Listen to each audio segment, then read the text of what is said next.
Tu te réveilles. Pas d'agitation. Pas de projet. Aucune notification n'éclaire ton écran. Juste le silence. Juste toi. Et ce silence, c'est étrange. Presque trop. Puis ça te frappe. Ce murmure de doute. Ce poids dans ta poitrine. Pas une envie de compagnie, mais une envie de preuve. Une preuve que tu comptes pour quelqu'un.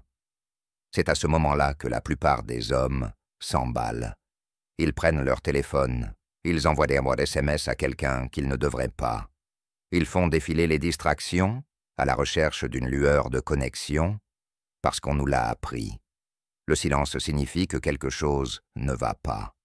Pas de SMS d'elle, pas d'appel d'un ami. Alors peut-être que tu es en retard, peut-être que tu es indésirable, peut-être que tu échoues. Mais et si le silence n'était pas une punition? Et si c'était une porte? Une porte que la plupart des hommes ont trop peur de franchir. On vous a appris à craindre la solitude. Mais personne ne vous a jamais dit ce qui se passe quand vous vous y laissez aller, quand vous cessez de courir après le bruit et que vous affrontez enfin le silence. Voici la vérité. L'homme qui accepte sa solitude, qui marche seul par choix, n'est pas faible.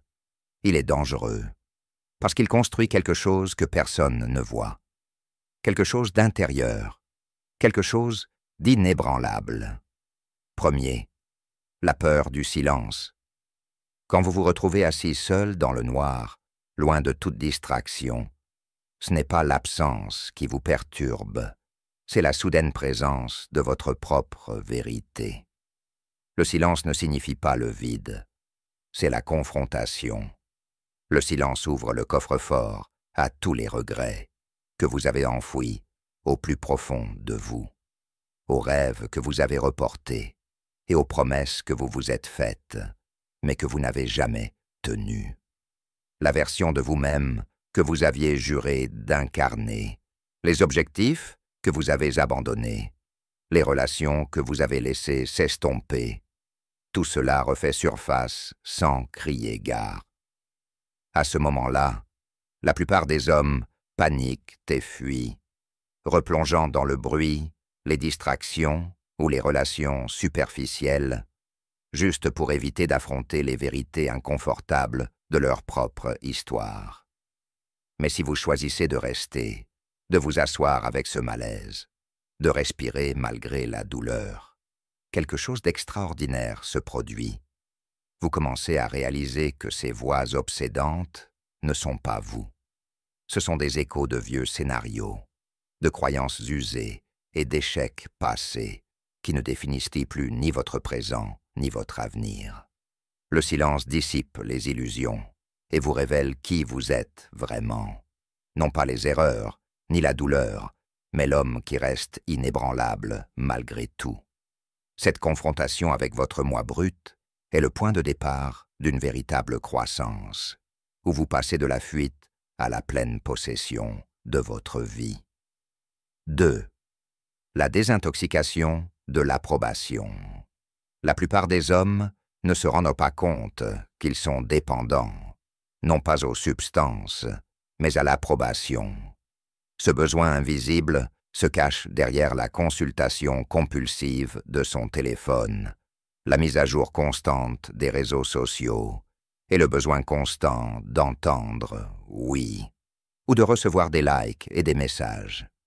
C'est une forme subtile et dangereuse de dépendance qui restructure votre identité, vous obligeant à vous rétrécir pour vous adapter aux attentes et à votre zone de confort. Vous vous surprenez à dire « oui » alors que votre instinct vous crie « non », à rire de blagues qui ne vous amusent pas et à façonner constamment vos opinions et vos comportements pour éviter le rejet. Ce qui n'était au départ qu'un besoin, apparemment anodin, de connexion se transforme peu à peu en cage, où votre valeur est liée à la validation extérieure plutôt qu'à la vérité intérieure. La solution est une désintoxication de l'approbation, un processus délibéré, souvent douloureux, qui consiste à s'éloigner du bruit et à apprendre à accepter l'inconfort de se sentir invisible. Vous cessez de rechercher une validation instantanée et posez plutôt les questions difficiles. Est-ce que je vis cette vie parce que j'y crois ou parce que je veux être apprécié? Ce changement ébranle les fondements de votre identité. Les symptômes du manque frappent fort. La peur, la solitude, les doutes tenaces. Mais à force de persévérer, une nouvelle voix émerge de l'intérieur. Plus calme, mais plus stable, plus authentique. Cette voix ne recherche pas les applaudissements. Elle exprime simplement la vérité de qui vous êtes. À mesure que vous vous alignez davantage avec elle, votre présence prend du poids. Les gens commencent à vous remarquer, non pas parce que vous exigez de l'attention, mais parce que vous n'en avez plus besoin pour vous sentir digne. La désintoxication de l'approbation dissipe le brouillard, révélant un homme qui tient bon, qui n'est plus perdu dans la quête désespérée d'être apprécié. Troisième, clarté par la solitude. Il arrive un moment charnière où la cacophonie du quotidien s'estompe, laissant place à un profond calme. Cette solitude n'est ni solitude ni isolement. C'est un espace de ressourcement et d'introspection profonde. En prenant du recul par rapport au flot constant d'attentes, d'obligations et d'opinions, vous créez l'espace mental et émotionnel nécessaire pour vous voir clairement, pour la première fois depuis longtemps. Dans le tourbillon de la vie, vous êtes réactif. Vous vous adaptez, vous performez, vous cherchez à plaire. Mais dans la solitude, vous ralentissez, vous observez et vous débarrassez des conditionnements et des influences qui obscurcissaient votre véritable moi. Vous commencez à reconnaître à quel point ce que vous pensiez vouloir vous a été imposé par d'autres, des objectifs qui n'étaient marron pas les vôtres, le style de vie que vous avez poursuivi pour vous intégrer, l'idée même de réussite que vous poursuiviez et qui vous a laissé vide. La solitude vous invite à vous poser des questions plus profondes et plus honnêtes. Qu'est-ce qui me motive vraiment? Qu'est-ce qui m'épuise?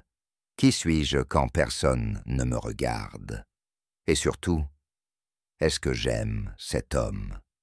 Les réponses peuvent être inconfortables, mais elles sont libératrices.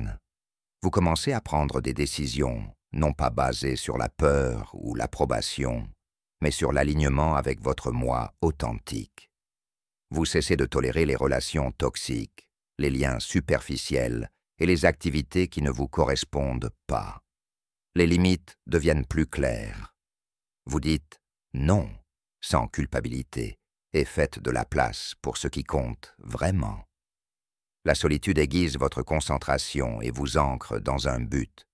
Cette clarté intérieure se reflète dans votre présence extérieure. Calme, intentionnelle, immuable. Vous ne réagissez plus au chaos, vous le traversez avec grâce et conviction, car vous êtes enfin revenu à vous-même.